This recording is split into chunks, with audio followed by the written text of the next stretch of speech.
Come on.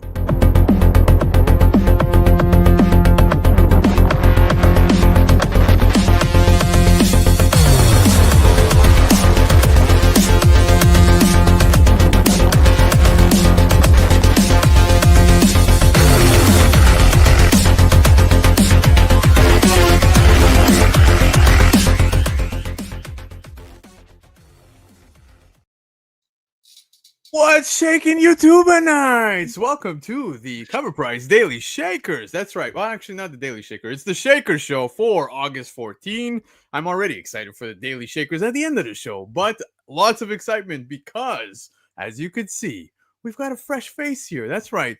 He goes from writing for Cover Price on the write-ups to now co-hosting with us. So yeah, I'm excited about that. But guys, hang tight because we're going to fire up the ones and twos. Get yourself a cold drink. We have a fire list. Let's go. We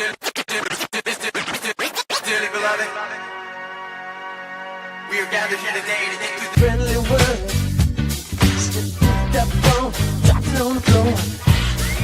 It's all I heard, but am I gonna let the elevator break us down? Oh no, let's go crazy. Let's get nuts. Slip on the purple, but then I feel it put us in the truck. But yo, she's really fine. That's all I'm gonna play. DJ Skill Spins, and we want you to play more, man. But guys, welcome in. Like I told you, we have a big show tonight. Before we kick it off, I have to say happy birthday to Laura. That's right, it's Laura's birthday today, guys. So take a second, hit her up on Instagram, say happy birthday. She might be not 100% and maybe gonna answer tomorrow. It's okay, but she should be celebrating. So happy birthday to Laura, all the best. And of course, like I said, from writing to now co-hosting with us, guys, tonight, give a warm welcome to Travis, who's joining us for the first time on the Shakers. What's up, Travis? What's up? I'm super excited to be here. I never missed the show on Thursday, so now it's fun to be a part of it. So in a different way, I guess. Yeah, man. If you guys are not familiar, Travis actually makes multiple appearances on Sundays over on my channel, so it's nice to finally kick it with you on this side of town with Cover Price, man. You write, of course, every week for Cover Price. He is partially responsible for us butchering multiple names, words, etc. Right, Chris? That's right. That's right. Let's It's be not honest. because I'm illiterate. It's Travis's fault. It's my fault right here. Okay, maybe because I'm a little illiterate. Yeah, man. I'm excited. So congratulations, dude. Welcome to the team. Of course, we're gonna run through all the Shakers. Lots of stuff to talk about tonight. But before we do, Chris, say hello to these awesome people. How's it going, chat? It's Thursday. You know what that means. It is time for the weekly Shaker report. And we are talking about the top 10 most interesting sales that happened over the last 7 days on eBay, Heritage Auctions, MySpace, Yahoo Auctions, What? for Up, and the flea market near my house. It's on this list. Damn. I haven't heard of MySpace in forever. My profile might still be active. We need to take that down ASAP. Oh, yeah. Yeah, but Liger, you're 100% right. It is Ofer time, and the Ofer Abyss is now calling for all of us. So let's kick off the show, guys, because this amazing list comes from the amazing people over at Cover Price, focusing on new high sales or the most interesting sales found on the exclusive Daily Shaker list. Now, this list changes several times every single day, so make sure to check it every day to review some of the hottest trending books in the market. To kick it off, Chris, what do we got for Shaker number one? Shaker number one, we got the Bad Girl Ashcan by Zeta Shubina. Hey, I got it. This is the ECGCE version by Source Point Press in 2023. Zeta Shubina has had a unique rise in comic space. So the Russian-born artist started by illustrating vintage style pinups for her clothing brand, Hobo and Sailor, and then later started publishing her own work in 2014. Shubina is known for drawing inspiration from mid-century cartoonists such as Dan DeCarlo and Bill Wenzel. She worked on a myriad of different projects for artists, musicians, clothing brands, models, and other retro-inspired projects up until 2018 when her work garnered the attention of Playboy magazine. Following the new attention and notoriety from that work, Sveta partnered with Comic Board Inc. and has subsequently chosen her comic projects very carefully. Due to her careful selection of projects and inspired art style, Sveta has become a sought-after artist in the comic community. We covered this issue of Bad Girl a few months ago, and it's worth noting that of all the variant covers for this book, Shubina's work is the most popular. The combination of new and interesting pinup style, limited curation of her work, and the nature of the project has made this week a cover price shaker. Recently, a CGC 9.8 sold for $500. Damn! Big damn. A big damn. Guys, I see the chat. It's clear as day with this cover as the first book on the list. We are clearly making our way to the Opher Abyss. But this, I saw somebody in the chat say that this was their friend's sale. So that's a huge sale. I think it was Igor. Yeah, Igor had said this. Shout out to your buddy. This is a big sale. I love Shubina's work. I think it's safe to say everybody does, because look at every single week, guys, I'm seeing Shubina covers making the Shakers list. Yeah. When you have the chance to read the cover price article that includes the write-up that I just read, there's a link to Shubina's store, and all of her comics are sold out. But there was a limited comic book set for Maleficent that she did, and that cover is fire. Oh, it is amazing. You got Maleficent with the dragon form in the background. You got the purple and green. It is a gorgeous, gorgeous cover. Man, I wish I had my hands on that. And those were limited to 333. So that's probably a book to watch also, to be honest. Yeah, I got to check out that cover because I've never seen that one before. But Travis, man, what do you think of this book, Shubina, as a whole? What are your thoughts? Yeah, so I think she's really blown up over the last couple of years, and this book is great. I think the first thing I saw from her was Pinapocalypse, maybe. I think she did some covers for Pinapocalypse, and that was the first kind of one that jumped out that I remember. I remember the name from. So after that, I just kind of would catch it here and there. But yeah, she's having a heck of a last couple of years. But this cover's fantastic, and whoever's friend got this sale, that's a big one. Congrats on that. Igor, shout out to your buddy. But dude, I agree, and it's funny you say that because same for me, man. I really only heard of Shubina because Bird City actually did the exclusive for Pinapocalypse, and I was like, oh, okay, interesting. And was it the exclusive? I think it was the exclusive, or it was a ratio. But anyways, that's really where I saw it, and then I was like, man, I really like this work. Went down the rabbit hole, and here we are. We're seeing Shubina every single week. Well deserved. I love this cover. Guys, Shaker number 1, we had Bad Girl Ashcan, the Sveta Shubina ECGCE Virgin variant. I'm surprised I even said that properly. Source Point Press from 2023 with a top sale for a CGC 9.8 at $500. Travis, baby, it's about that time. Your first read, man. Let's go. What do we got? Well, let's see how this goes. So we got Contact Comics number 2.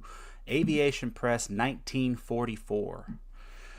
No name is more synonymous with iconic Golden Age comic book art than L.B. Cole. Known for his bold artwork featuring what he called poster colors, Cole is responsible for some of the most innovative and iconic comic book covers across many genres during the 1940s and 50s. His use of primary colors, mostly set against darker backgrounds, made his colors really pop. The 12-issue series of Contact Comics all featured LB Cole covers and dealt with themes of modern aviation. Issue number 2 is one of the few that features a rather violent scene of American paratroopers shooting and killing Japanese fighter pilots. As always, violent comic book covers tend to be rather popular with collectors, and additionally, Cole's brightly colored parachutes set against the dark sky blue background create wonderful eye appeal. This past week, we saw the second highest grade of this comic hit the open market, and collectors certainly took notice. A CGC 6.5 copy attracted quite a lot of interest, with the winner paying $1,800. $800 more than a CGC 6.0 sold back in 2023. With only 7 recorded sales of this book to date, it'll be interesting to see when another copy comes to market and the amount someone might be willing to pay for it when it does. So this is a big time sale, but for a book from 1944, it feels, I don't know, low-ish. I don't know, for me. I don't know about you guys. It does feel sort of kind of low end as far as a book that is that old, especially in a 6.5. Yeah, dude, I agree, and congrats on your first read. Well executed, sir. But this cover is stunning, man. I agree with Izzy where he said great Cole cover. I love it, man. The blue background, like, it really makes everything pop at the front with all these parachutes and everything going on. But again, I have to agree with you, Travis, because a 6.5 for a book from 1944, $1,800 doesn't sound too shabby here. Chris, what do you think? Yeah, I think this is it's hard to say really, because you would just think that the nature of any comic book from the 40s that's, you know, slabbed at a 6.5 is probably undervalued if it's going for less than $2,000, and we are getting pretty close to that mark. I would imagine that if this was in an 8 or above, you would see close to 5 figures, just because of the rarity of it and the popularity of LB Cole, just as an artist from that era. This comic, I mean, the comic book industry in the mid 40s was mostly war propaganda, not completely, but mostly, and a lot of these comics just didn't make it into long-term collections. So it's always interesting to see these come up when they do hit the market, and to see what they do. Yeah, it is interesting to see when they pop up, but I gotta agree again with Izzy, because he's saying that Golden Age below 2K is amazing and considered a super deal, man. The book itself is not well known, but it's an LB Cole, so definitely a deal. I agree, man. Seeing this sale is, you know, it's impressive. Again, this is a top sale, but nonetheless, I still think it was actually a bargain. And with that said, Contact Comics number 2 comes in at Shaker number 2 by Aviation Press from 1944 with a top sale for a CGC 6.5 at $1,800. Chris, speaking Laura, I think she's got this one. What do we got next? Yeah, number 3, Shaker number 3, we got Dark Wolverine number 85. This is the Scotty Young, the awesome Scotty Young cover. And I gotta remember that sometimes my kid watches the show, so I'm gonna refrain from using my potty mouth. Yeah, my potty mouth. But this is awesome Scotty Young cover. Iron Man by design, a 1-in-15 ratio by Marvel in 2010. Collectors adore Scotty Young, and his earlier covers have garnered considerable attention. The Iron Man by design variants were introduced by Marvel in 2010 and spanned 26 titles. Several of them have taken off in the aftermarket, with the Punisher number 16 cover by Dave Taylor selling for $100 back in April. Well, Scotty fans are in luck, as he has 2 covers featured in this Iron Man variant month. The Guardians of the Galaxy number 25 cover sold for $275 and a 9.8 last week, which is down from its all-time high of $655 last year. This week, though, the Dark Wolverine variant from Young sold for $130 for a raw near mint, which is $30 more than the last time we reported it on the Cover Price Shaker report in July of 2024. As Scotty Young fans uncover his old and rarer covers, these record sales will continue to appear on the Weekly Shaker Report and read by yours truly. Good luck hunting these down. Yeah, dude. This is stunning, man. Like I said, I know Laura has one, so shout out to Laura again. Happy birthday! But we got to give a shout out to Timothy. Although I'm so happy for you, but I mean, you're not going to the Opera Abyss. That sucks. And we were hoping you were going to make your way with us. But congratulations, because a 9.8 on this book, man. I don't even know how many 9.8s are out there on the census, but there's something about earlier Scotty Young covers that I absolutely adore. You know, maybe I'm slightly biased, but I have the Scotty Young Mega Man 1 from back in the day, man, and I love it. But there was, you know, his art on that is closer to what we're getting now, I want to say. But what he was doing for Dark Wolverine, the Deadpool and Cable stuff, like, dude, those covers were just amazing. And I love earlier Scotty Young stuff. Not to say I don't love what he's doing now, but it's I don't know, man. It's its own era. It's its own different Scotty Young vibe, and I love going back to those, man. Travis, what do you think? There are some serious gems in the early Scotty Young stuff. My favorite, my all-time favorite early Scotty Young is, I think it's Iron Man Armor Wars #2. Yes. It's got Doom standing on top of a bunch of Iron Man suits, and it's just one of my favorite Doom covers. But I remember the first time I saw that, and I was like, "This is a Scotty Young cover." You're right; it's its own era. But this one in particular is fantastic. I don't think I've seen this one before, and man, I'm digging it. I maybe it's one I'll look up on and come across randomly for an affordable price. Yeah. Good luck. Good luck. Not now. Yeah. So to answer your question about the CGC census, there are 12 9.8s that are universal blue labels and 7 9.8s that are signature series. So a total of 19 are 9.8s. But the more interesting fact is that only 23. Oh, sorry, I'm sorry. 19. There are less than 60 of this book slabbed. Period.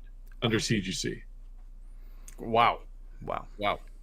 Relatively low right there, man. But, you know, I got to shout out Izzy again, man. My brother, I appreciate Izzy so much. He does great content as well for Cover Price. If you guys haven't checked it out yet, please do. But he had said something earlier that, you know, it gives kind of the Daniel Warren Johnson vibes, man, when you look at this cover. And I see that. You know what I mean? I could see that. And I definitely, now that I see that, can't unsee it. But earlier Scotty Young, guys, I could talk about it forever. There's like Iron Man Armored Adventures. I don't know if you remember the Lockjaw and Pet Avengers Unleashed. That book exploded, and it still commands a crazy coin on the aftermarket. Love earlier Scotty Young stuff. This one being up there with the Scotty Young covers that I love. Dark Wolverine issue 85, guys. The Scotty Young Iron Man by Design variant, which is a 1-in-15 ratio by Marvel. Back from 2010, had a top sale for a raw near mint at $130. Oh, Travis, look at this amazing book that you got up next, man. This is so good. All right, up next we got Mega Man X Timelines #1. Jimbo Salgado and Alex Sinclair Neon City Virgin variant from San Diego Comic-Con 2025. It's a top shelf mystery pack limited to 225. This is from Udon Entertainment, and it's in 2025. The super fighting robot Mega Man got the mystery pack treatment, but this one's special as it's a video game comic adaptation all about Mega Man X. With the Timelines one-shots, collectors get a chance to experience each era of Mega Man in comic form. Now Mega Man X is undoubtedly one of his most popular outings, and we're seeing some of that translate to the comic market. This stellar Neon City Virgin variant, limited to 225 copies, was available from Top Shelf Comics in a mystery pack, and it did not disappoint. Of the variants available, this book is dragging itself to the top of the pile. Out of the gate, it appears to be doing well, commanding $200 for a raw copy as the introductory sell in our database. With numerous listings online demanding the same or more, this is likely the ground floor for this book, at least for now. While it's early in the game, the Mega Man love is very high, and it is easy to see why. This cover is insane. I absolutely love this, and I'm not even like a diehard Mega Man guy, but this is so cool. I love the color work on this. You know who is? I am. And you know who else is? I feel like they made a biased choice here. Matt from Cover without a doubt. Without a doubt. Huge Mega Man fan. I wouldn't be surprised if he actually has this. But the Mega Man X Timelines stuff that's going on right now, man, there's some good things happening there. Great covers that are coming out, even as exclusives. And this one right here, this top shelf mystery pack, I had no idea about this, but this cover is absolutely amazing. Travis actually hit me up on Instagram, and he was like, dude, you know what we should do? We should cover like top 20 grails that we want to have. And no joke, just just starting to even go through the 20, I'm like, man, just for video game stuff, I think I need a top 50, and then we'll do a top covers or whatever it is. But this is totally up there of a book that just recently dropped that I need to pick up. Chris, what do you think of this? Yeah, this is gorgeous. I absolutely love the background. A confession I'll give a confession right now. I was not a huge Mega Man fan when I was a kid playing the video games. It really bothered me that Mega Man could not crouch, and that was kind of like the big deal breaker for me playing the games, because I couldn't wrap my head around it. It pissed me off so much. But Mega Man being in the Marvel vs. Capcom game series, specifically Marvel vs. Capcom 2 and forward, he's a great character to play, and I get it. He's a lot of fun. This cover though, and this cover is gorgeous. I love the background. I love the way that the foreground is presented.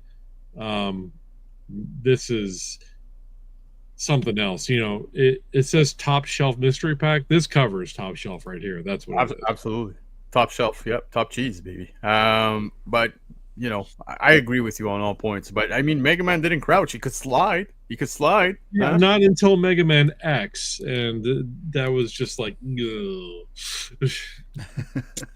Well, you leave me no choice. Fool this man! No, I'm kidding. Dude, hey, you're not wrong. Yes, he couldn't slide for quite some time. But anyways, he did get to that point. And this cover, as you said, is absolutely gorgeous. Top shelf, 100%. Love this. Mega Man X Timelines, #1. Jimbo Salgado and Alex Sinclair Neon City Virgin variant from San Diego Comic-Con just this year. It is a top shelf mystery pack that was limited to 225.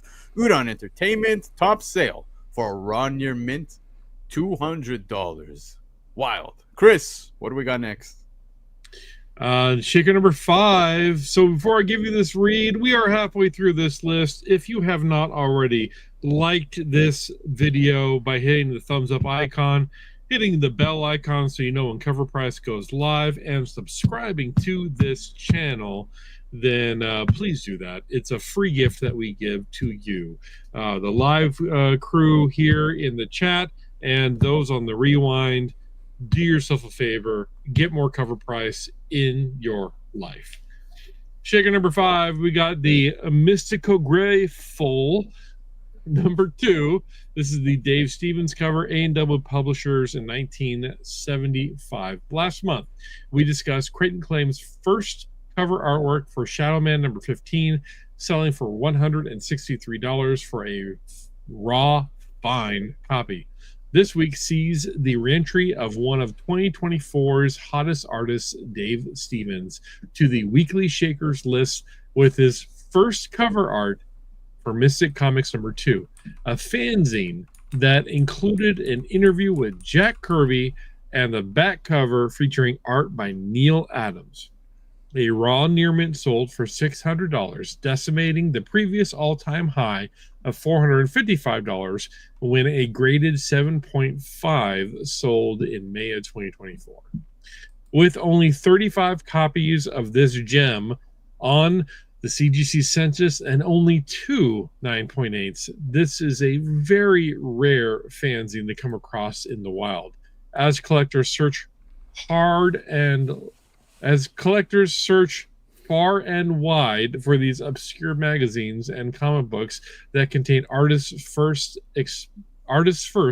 expect prices to rise, especially when they are as rare and obscure as this book. All right, so this is one of those very rare Dave Stevens covers that gets a lot of attention, and it's not a good girl pinup, right? Most of the covers that get attention that are Dave Stevens books are because of the beauties that are on the cover. Yep. This is an exception to that, but Jack Kirby, Neil Adams, Dave Stevens, this book's got a lot of things going on for it. It's not just the Dave Stevens covers that makes this rare. It's the low print run. It's the Neil Adams cover on the back. And, of course, the very seldomly interviewed Jack Kirby long before, this is like 1970s. This is long before interviewing comic creators became a thing. Yeah. It's funny because you all remember Dave Stevens being the hot thing for last year, and we would keep seeing the same covers popping up here and there, right? And they would make their way to the Shakers, the top tens. I don't recall ever seeing this one last year, like making a top sale or whatever. Yeah. Oh, yeah. It did. I remember it, and I remember stumbling over the title. But yeah, this is interesting. Yeah, Travis, what do you think, man? I've never seen this. I think it's pretty cool. But it is what you would expect. Some of these rare Dave Stevens covers to pop up, and to Chris's point, it's one of the few that isn't a pinup style Dave Stevens cover. I think we wrote about one last year. It's something that was just kind of cool about Dave was that he was a storyboard artist for Raiders of the Lost Ark and the Thriller music video, which was just kind of out of nowhere and really cool. So yeah, unfortunately, Dave no longer with us, but his work is just it's iconic, and it's just one of those things that if you get a chance to grab one, you grab it regardless, especially if it's in a decent price range. So yeah, this is cool. I honestly, aside from the cover, I'd be jumping on this for the Jack Kirby interview. That's so cool. Yeah, I agree with you. It does kind of look like this devil dude is upper decking a toilet. Just saying. Oh my it's god, true. Oh my god. I mean, now I can never unsee that. Put a +1 in the chat if this looks like the devil dude is upper decking a toilet. My god. But anyways, guys, Mystical Rifle. Do I need to explain what upper decking is to you, Lando? No, I know what it is. Yeah, there you go. Everyone seems to be agreeing. But the Dave Stevens cover, A&W Publishers. Now I want a Matzo Burger. 1975 is where it takes us with a top sale for a raw near mint at $600. Travis, what do we have up next? All right, up next we have Serenity Firefly Class 03K64. Leaves on the Wind #1, a Jenny Frison cover. Woohoo! 2014 ECCC, Emerald City Comic Con exclusive, limited to 1,000. This is Dark Horse from 2014. Jenny Frison's exclusive 2014 Emerald City Comic Con variant for Leaves on the Wind #1 has become one of the crown jewels for Firefly and Serenity collectors. Limited to just 1,000 copies, this Dark Horse release features a captivating portrait of Inara Serra, brought to life by Frison's elegant line work and warm tones. In May 2024, we noted a raw near mint selling for $199, more than twice its previous high. Now, even a very fine copy has fetched the same figure, signaling that buyers are paying top dollar regardless of grade. Slab prices are on the rise too, though at a slower pace, with raw copies edging into 9.8 territory. The latest CGC 9.8 sale landed at $250 just days before this very fine Raw closed. While that's a solid jump from the $140 to $149 price range for a few years back, it's still only $50 higher than the very fine Raw sale that just set the market buzzing. The census now lists 22 slabs, up 5 since our last coverage of the book, with 13 graded at 9.8, one more than before. Coupled with the extremely limited print run, supply is tight. Adding to the appeal, actress Morena Baccarin attended Emerald City Comic Con in 2014, meaning that some of these copies may bear her signature, including 5 graded CGC 9.8 signature series copies. This is a textbook example of a high-demand niche book where scarcity, a beloved IP, and an acclaimed artist converge. With Raw copies now rivaling slab prices, this one's got serious staying power on the aftermarket. This is really neat. I think it's kind of it's a different look for Frison. Like, if I saw this on a shelf, I wouldn't immediately jump and say, "Oh, that's Jenny Frison." I think her art's changed a little bit, or over the years, but this is a big sale for a very fine Raw copy, $200. But I know there's a lot of big time Firefly fans out there, so that would not surprise me a bit. And that's pretty cool, though. Yeah, there certainly are quite a few diehard Firefly fans that cross over in the comic community. I am one of them. I loved the Firefly series, and to be honest, you don't really see Joss Whedon doing much work in media right now. Not for the last couple of years, at least. I think the Agents of S.H.I.E.L.D. was the last big project that he actually worked on, and this, of course, is written by his brother Jack Whedon. Lots of talented people in the Whedon family, but huge fan of Serenity, the comic series, and the Firefly media series, and it's one of those missed opportunities that I really wish would come back and be done the right way. Yeah, just earlier we were talking Scotty Young, how he had like different art back in the day, right? Like it was a different style, it was a different era of Scotty Young, and I feel like Jenny Frison, although covers, like you were saying, Travis, this one being one that you may have not recognized, I don't know. There's always something about Frison art that I could immediately spot, and I feel like she's gradually, she's been consistent with subtle changes to what she does. And I love the detail here. I love everything that's going on. Beautiful cover. One thing that was said in the chat, I believe it was Izzy again, was, this is an 11-year-old book now, and it was limited to 1,000. And shout out to a few people here that were saying that this was on their watch list for a little while. I believe Igor was one of them. And we had Sean the Boom in the chat saying this. And they've been searching for years, man. And as you can see, it's hard to come across. Don't forget, guys, this was limited to 1,000. So the VF sale, it kind of doesn't shock me, man. There's artists out there that people are willing to pay the premium for. And I see it across the board, whether it be, Scotty Young, whether it be Jenny Frison. I'm just going to use those two because those are the two we spoke about tonight. But yeah, very impressive. I like this cover a lot, to be honest. And here we have Serenity, Firefly Class 03K64 leaves on the win number 1. This being the Jenny Frison cover from 2014 ECCC, limited to 1,000 by Dark Horse in 2014. Top sale Raw VF $200.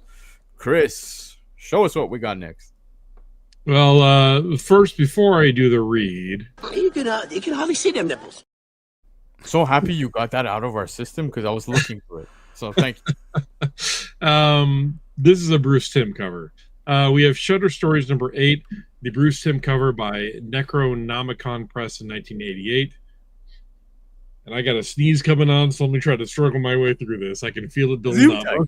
Okay. Shudder Stories number 8 draws heavy inspiration from the classic pulp and EC horror comics, featuring bold lines, atmospheric layouts that give each page a cinematic quality, and, to be honest, really, really low print runs. This comic blends dark humor, honoring the tradition of vintage horror while adding a fresh, stylized edge.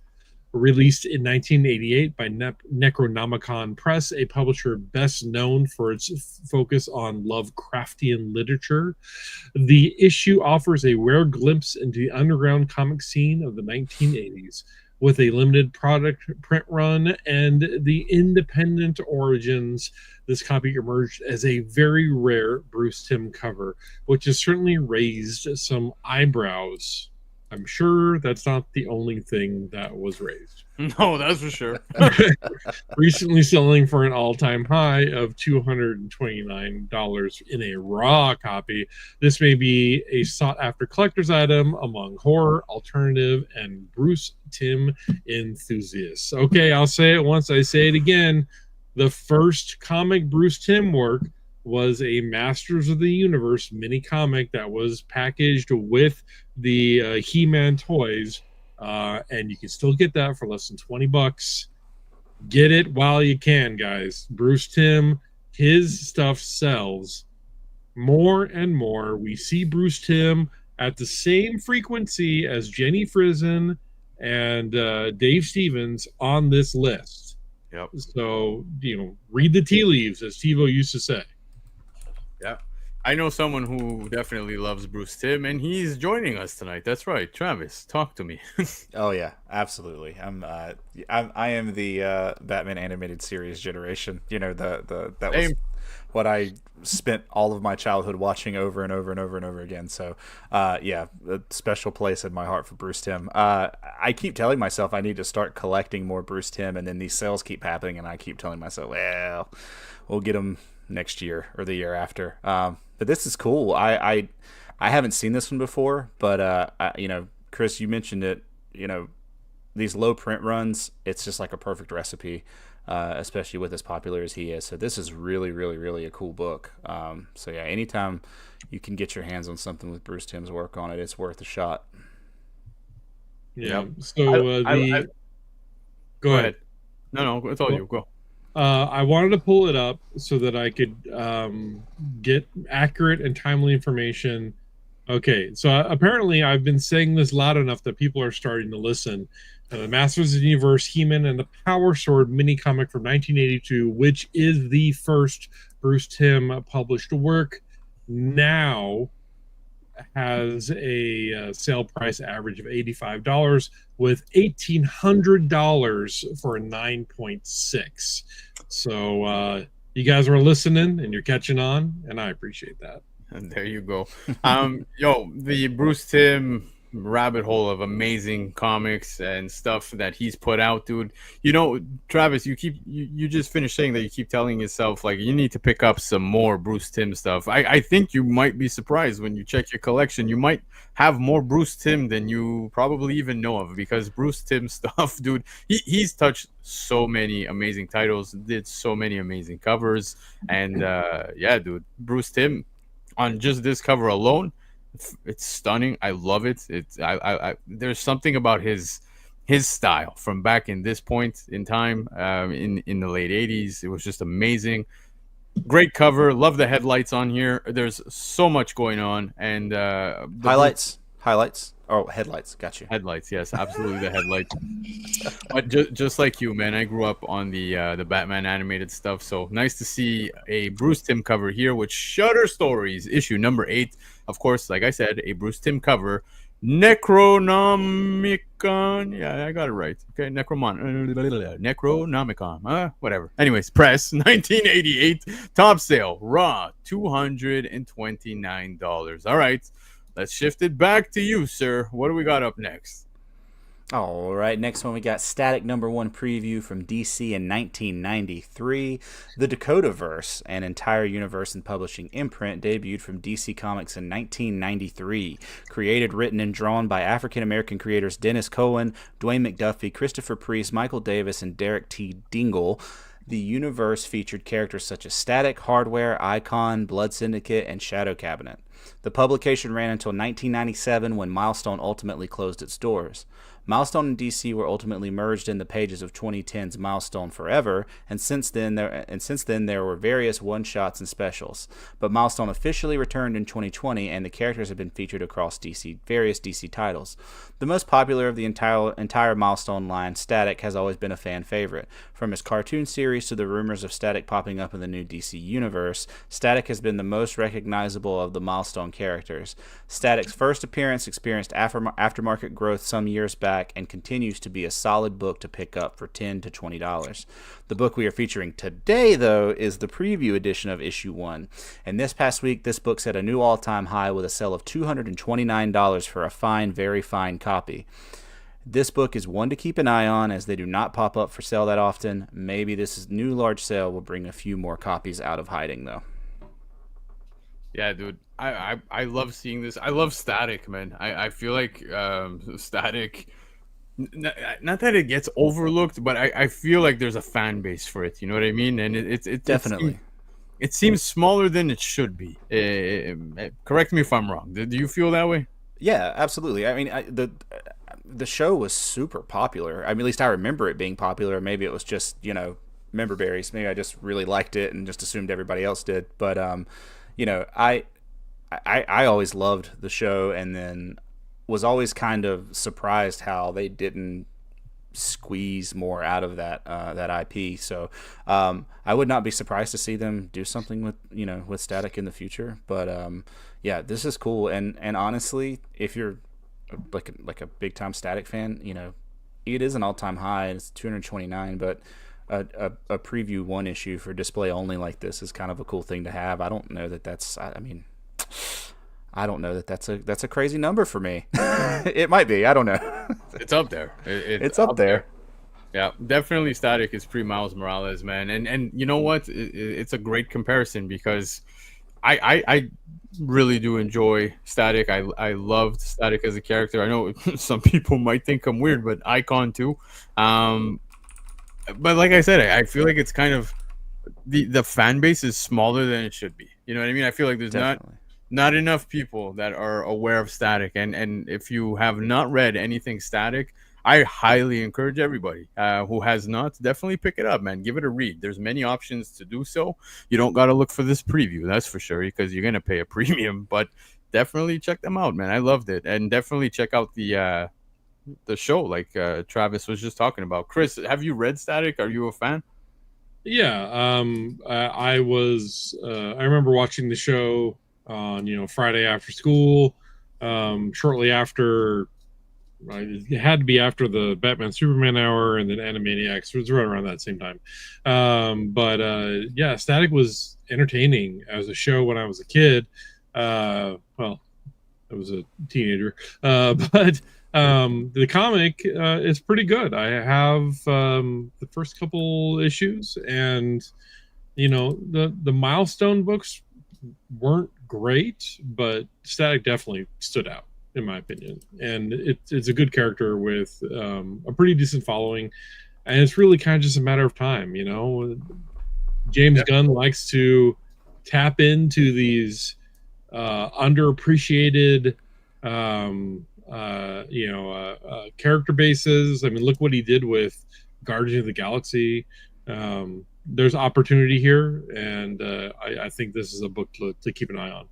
Absolutely, man. Shout out to Igor, shout out to Rudy, and shout out to this chat for allowing me to geek out the way I feel like geeking out. Because, yeah, man, we're all weird, and that is a good thing because we love comics, and I love Static. So, that being said, Static #1 preview by DC from 1993 had a top sale for a raw VF copy at $229. Chris, buckle up, baby, guys. This one is a big one. Let's go. All right. Okay, so I have personal connection with this, not because it was my sale, but I'll explain it here in a bit. This is Shaker #9, Terraria #1 by DC Comics in 2016. Terraria is a sandbox action adventure type video game that debuted on PC in 2011. The game gained a quick and large following, and would go on to sell over 65 million copies worldwide. The game was soon released on both Xbox and PlayStation platforms as well. It has continued to be updated as of this writing and has a massive number of fans with supporters. The popularity of Terraria is still growing, and the game's merchandise, it exists out there. This has crossed the genres. Back in 2012 to 2014, you saw action figures come out by the toy brand. I think it's pronounced Jazzwares. And they're very, very much like the Minecraft toys that you see floating around. One of these toys was a set of 3 characters that was packaged with a comic book published by DC. This package went on the sale in 2016 and was about $15 in department stores, Walmart, Target, Kmart, etc. And there's not a lot of information about print run, and this book has rarely popped up for sale online. This past week, a raw near mint copy sold for $600, making it a new all-time high. And while it's unlikely that you'll see one of these in a bin at the local comic shop, if you happen to pick it up, who knows if you'll ever see one again. All right, so I don't have this book. I wish I did, because Andrew Spinks, the creator of Terraria, is a friend of mine. He and I served together in the Air Force. We were in the same squadron. We worked together for years. I remember when he was working on this game, and he told me how frustrated he was because somebody leaked the copy of the game online. And so he's like, well, I don't have a choice. I have to publish it on Steam now. And he published it on Steam, and it went platinum immediately. Wow. So the fact that the game was leaked just kind of grew the popularity of the game. And then when it went out for its a release cost was $10, which was nothing for a Steam game. It just exploded, right? Wild. There is not a sequel to Terraria. There is not any DLC content for Terraria. Andy and his team have been updating Terraria since 2011 with large featured updates at no cost to the fan base. Crazy. That and that is amazing. That's love, man. And you know, video games in today's world doesn't get that type of love. No, they give you a video game, and then you got to pay for DLC, and then you got to pay for skins, and then you got to pay for this, and blah blah blah. So it's nice to see that they did such a thing. Now it's funny because Travis, you and I actually covered this book Sunday on my show, but we didn't have this awesome story that Chris just shared with us, man. So that's really cool, Chris. Thank you so much for giving us more of an insight here, because you know these came in packs, as you were just saying. And the print count seems like, obviously we don't know, but it's almost impossible to come across these big sales for raws on the aftermarket. I think this is only like the second sale or something like that over on Cover Price that was recorded, so you don't see this on the aftermarket too much. And it's funny because somebody in the chat actually said that had they seen this, they'd probably pass on this even in a dollar bin. Crazy. Travis, what do you think? I think it's just like what you just said. I think it's crazy, but the story, Chris, is so awesome. And you know, I think most people who play video games have heard of the game. I certainly didn't know kind of the beginnings of it and everything. And I do know that the soundtrack is incredibly popular. I think it's I don't know if it's won awards or it's been recognized as one of these unbelievable video game soundtracks, but it's definitely one of those kind of those soundtracks that you hear people talk about all the time. And I've heard people make kind of like lo-fi versions of the soundtrack as well, and it's neat. So there's a really cool following for this game, and it's just so the story that you just told makes it that much cooler. I mean, Andy built this on his laptop by himself. I mean, this game was not published by a big publisher. The only time this game hit a distributor was to have it ported over to I think the Switch and the mobile version. But this game, if you haven't heard of it, Liger, it is incredibly popular. You can get it for less than $10 on Steam, Xbox, PlayStation, Switch, your mobile. It is like it's I wouldn't classify it as a side-scrolling Minecraft, but that's what most people classify it as. It is so much bigger, though, than Minecraft, from the craftability, from the integrated story, and to be honest, to be perfectly honest, you will never, ever, ever find a creator that loves his fan base more than Andy and his current team do. Yeah. Because they do not charge for their updates. And this game has never, ever, ever been priced at more than $10 for a digital download. He's like basically the Todd McFarlane of video games, because Todd McFarlane gave us comics for dirt cheap. I just looked this up, and you know the list can probably vary, but this is like one of the this is like the 10th or 11th best-selling game of all time. Yeah, wow, this is insane.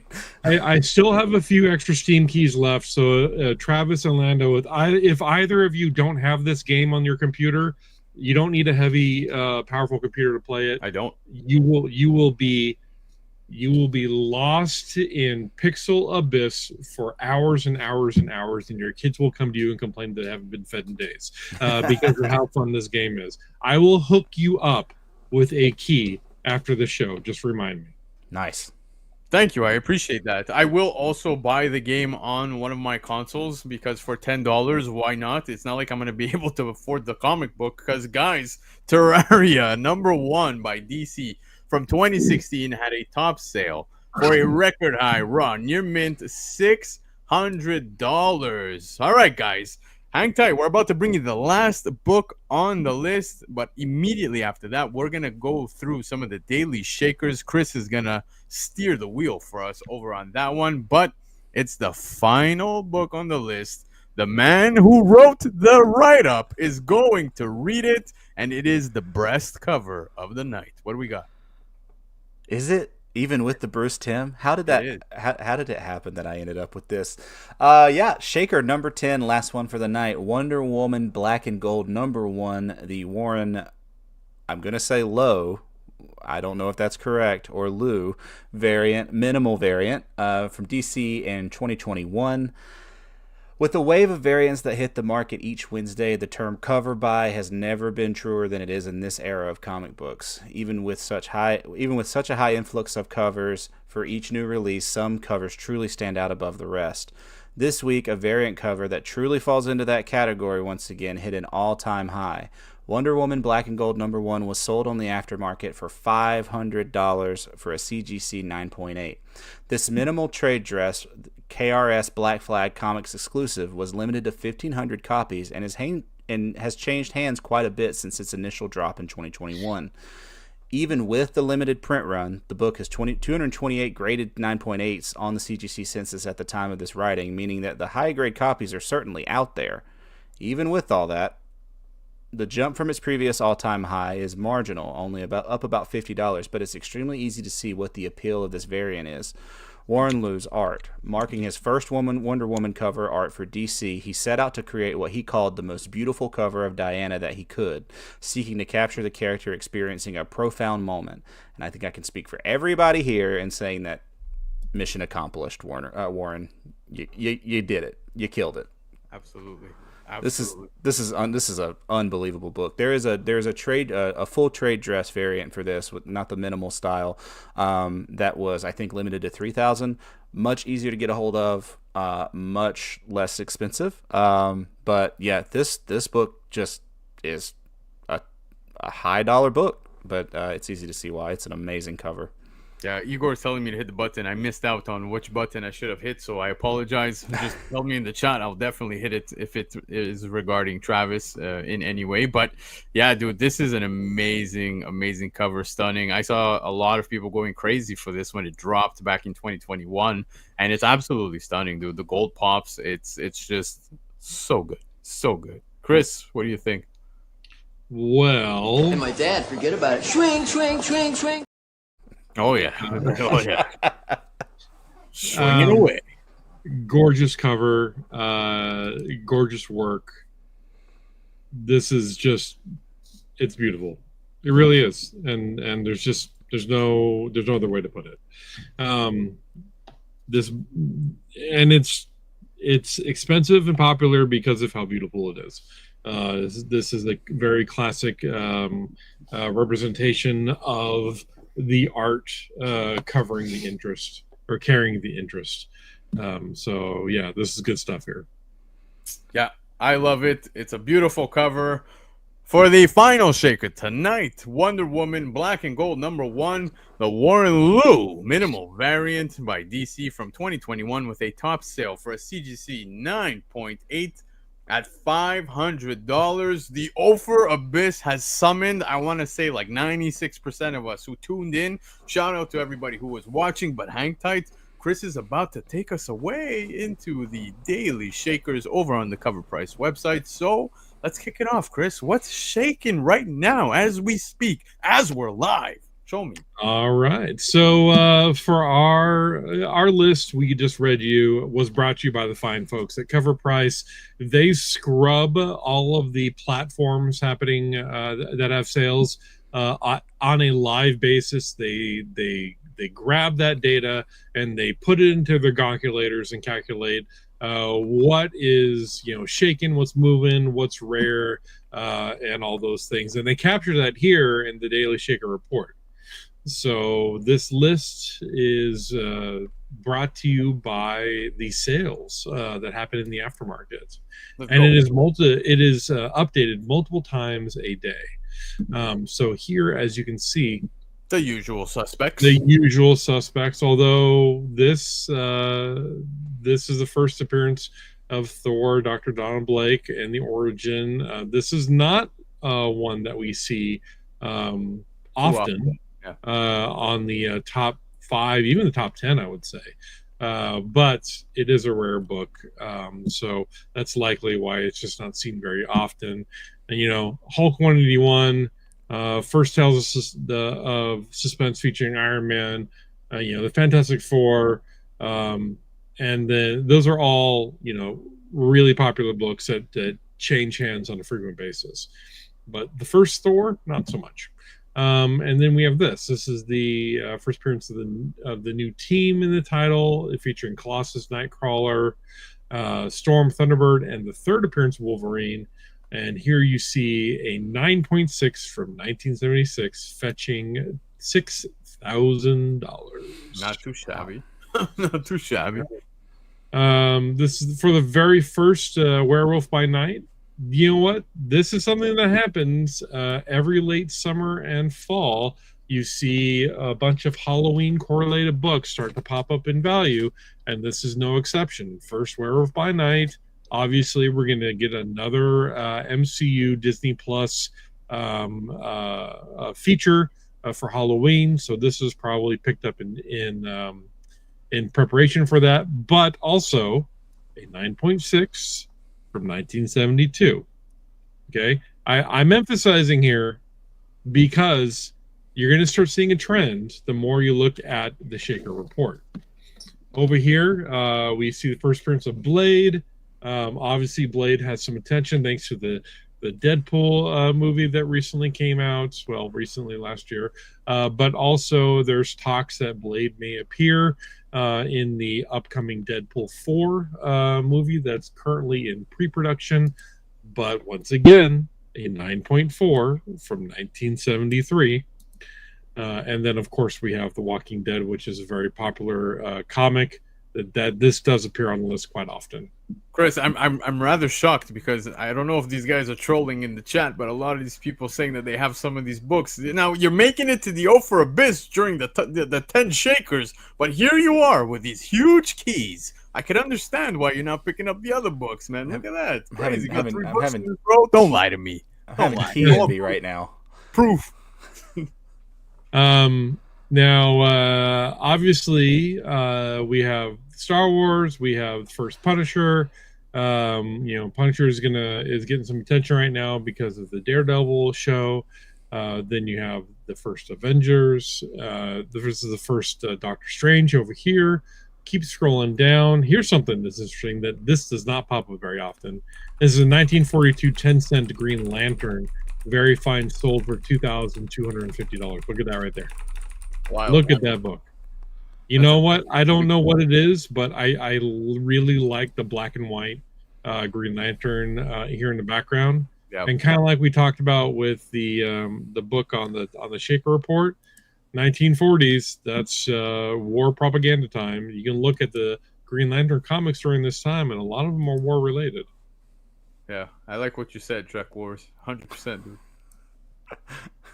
I mean, it just they live in the abyss, but they're sleeping on these keys. Yeah, they land right on a big pile of keys. It breaks their. It sounds fall, painful, man. Actually. Love it. Oh, I see a Nintendo Power. What's going on there? Oh, yeah. So Nintendo Power. This is the spotlight on Street Fighter 2 for the SNES. Nintendo Powers. Always grab them if you find them at the thrift store or the flea market. Almost all of them are worth money. And I'm lucky enough to have Nintendo Power number 1. That baby is never leaving my collection. Yeah, Travis, you remember what I said, right? The top 20s. We're gonna need a top 20 of just Nintendo Power books. We just hit one of my like upper tiers. We just passed it, the House of Secrets 92. I'm just waiting for the day. I'm totally fine getting a not so great copy of that if I can get it reasonable. Yeah, and if you guys don't know Travis well enough, because it is his first time here on the show, but Travis is horrible with his money. Like he has a separate account that's hidden from his wife, and he just buys amazing books.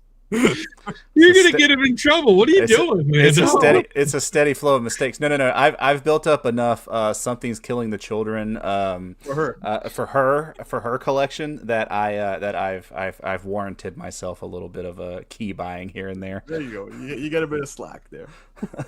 We got another Nintendo Power down here featuring Metroid. That's a top sale. How much? Top sale, $1,800. Wow. Yeah. This weird looking book here, this is the first Mad from 1952. A CGC 3.5 sold for $1,800. That's probably undervalued, I'll be perfectly honest with you, considering the impact that the Mad magazine has had on the industry. Hey, I've got this one. I got the direct version. Yep. Yeah. That's pretty cool. If it's direct, we're not cool. That's the rule. That's Direct the rule. had a lower print run than Newsstand back in the 80s, so you can get off your high horse there, okay, Linda? Obviously, stuff with Invincible is happening. We're expecting the new season to be dropping pretty soon. Hey, there's one. There's one I got. Finally. Tell your story about how you picked up the Batman 251. Oh yes, it's my biggest win ever. I went to a shop in Charlotte, about 20 minutes from me, and was walking around, and this book was just laying on top of a pile of long boxes. I picked it up, and I don't know if it was it was definitely mispriced. There's no doubt about it, but it said $7.25 on the price tag, $7.25, and oh my god! I took it up to the front, and the shop owner, who I sort of knew, he just looked up at me and he said, "Good get," and he rang it up, put it in the bag, and just sent me on my way. Amazing! Wow! I told you guys, he's got the keys, man. Wow! Love this. Jack Kirby. We have the real first appearance Wolverine right here. I'm so over this fight. Where's Gabe to argue with me about this? This Fun Comics number 101 is the first appearance of Superboy. This is a CGC 0.5 sold for $1,200. Come on, that's nuts. 1945. My God. Look at this old pre-code horror from 1954. Weird Chills. Look at that cover. My goodness. I love these types of covers, man. Yeah. The guy is obviously adopted to the British dentistry plan. I didn't say nothing. What are you talking about? Yo, Liger's got a crazy collection. That's what I'm gathering so far from doing this this dive on the Shakers. G.I. Joe #1. This book is has done laps in my collection several times. Every time I pick one up and it's a good copy, I turn around and sell it. I think I have 2 newsstands and 1 direct in my collection right now. None of them are at the 9.8 level, but this is a book to keep an eye out for. I believe $1,000 is probably on the low end for a 9.8 from 1982, considering the impact that G.I. Joe has had on pretty much everything: toy market, cartoons, and comics. It only takes one good movie or one good video game, and it just pops off. Look at that first book right next to it. Look how Clone Wars one? Exactly, dude. The Star Wars Clone Wars #1. I mean, you got the first Ahsoka right here, dude. And this cover being limited, look at what it's commanding on the aftermarket. 96,037. Crazy. I think the craziest book on here, it's not crazy. I mean, we all know about this, but it's that first book right there, The Flash, #100 DC Universe logo. Very fine for $1,100. Yeah. So apparently there's another DC run that, very much like the DC Universe logo, was severely limited in printing, and Gabe just found a bunch of them in the collection that he bought recently. I forget what it was. I think it was so something about it being like a package, right? Really? Yeah, DC Comics that say, well, I'll find it and we'll talk about it next week maybe, but there is another equally rare DC run that is a reprint, much like the DC Universe logos were, but they were limited to package buys, and those are pretty hard to find and very expensive. Hey, we got a Taylor Swift here, first Taylor Swift in Marvel Comics. Dear Lord. I saw she was on the podcast with the Kelsey brothers, man. Did you see that? I did. Yep. Yeah. Excuse me, Invincible. How much? And this is Invincible #1. This is the Dan Cook 1 in 10 raw, sold for almost $1,000. Guys, a raw VF of that book just sold for slightly more than that Batman 227 in a 7.0. That is, which, great. To be honest, is a damn shame, because if you put these two side by side and say, I'm going to give you $1,000, buy whichever one you want, Batman. It would be the Batman one every single time. Yeah. I do love Darwin Cook though, R.I.P. But yeah, I do. Yeah, I'm getting that Neil Adams Batman every single time. What is Liger doing? What does he do for a living? Yeah, Liger must have an OnlyFans account. So keep going down the list, looking for things that jump out at me. All right, so I'm going to scroll back up to the top. We're going to filter by something a little bit different. We're going to look, this is one of my favorite things to do, on the Shaker Report. I want to see variants, and I want to see... all-time high. Oh, look, they got a new filter here, slabbed or raw, and I want to see modern. So, only modern, only slabbed, only variants. Boom. Look at that. And we got the Mark Spears Bridezilla cover. This thing still collects a premium. Crazy. That Batman one always catches my eye. Yeah, that Batman one was very cool. Hold up. How much that monsters go for? I have one sitting here that's a 9/8 contender all day. What do we sell? $500. Go down. Oh, this one here? Yeah. This is a 9.9 for Come on. $300. Come on. Ain't nobody giving me a 9.9. Check out this newsstand Simpsons 9.8 sold for $350. That's pretty impressive. Again, lots of Mark Spears on this list. Look at that Ivan Tao cover. I love when he does covers like this, dude. So good. So good. Yeah. Deadpool Wolverine. And we got Invincible #89, second print. This is a very low print run. And then this Absolute Batman from New York Comic Con last year. Yep. Man, I wish I had this book, because I do absolutely love it. Absolutely. You remember when that Clayton Crane Venom was all the rage? Like everybody was going crazy for that. Yes, absolutely. Yep. All right, so I think that we're going to wrap it up there. Go ahead and see if I could. How do I kill this thing? Remove. Boom. Okay. Booyah. Guys, that was a good show. That was fun, man. A lot of fun books, a lot of great talks. We learned that Liger makes too much money, and shout out to the chat, guys. Absolutely love hanging out with every single one of you. Travis, congrats, man. You did your first show on with us for the Shakers. You read your own write-up, so if you had any trouble reading that, that's on you, bro. Nobody else. But yeah, there will man, be some Travis, revisions. yeah, before we go, let's say bye to the chat, say our farewells. Travis, take it away. Well, thank you guys for having me on. This is awesome.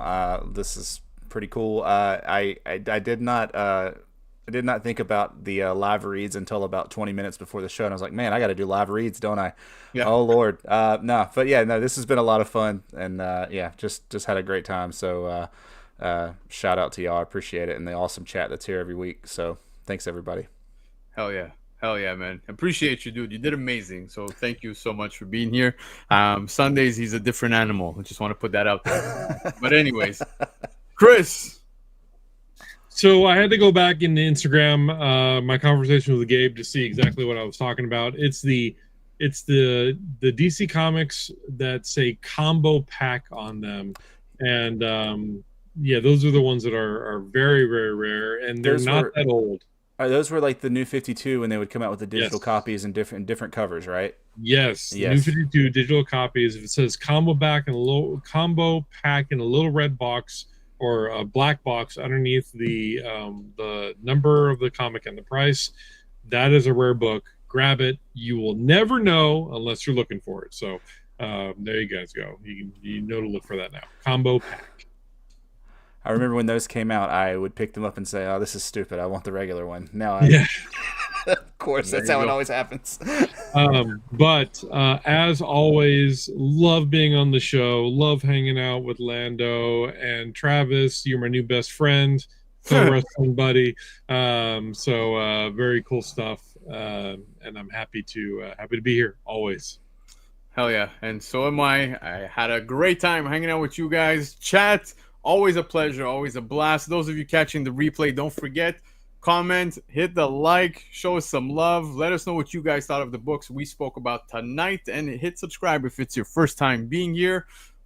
We're going to be back next Tuesday with the top 10 and as well with the Shakers next Thursday. But don't forget that Matt and John also bring us comics covered every Monday as well. So make sure to tune in for that. And yeah, that's pretty much it, guys. Have yourselves a great weekend. We'll catch you next week. Adios.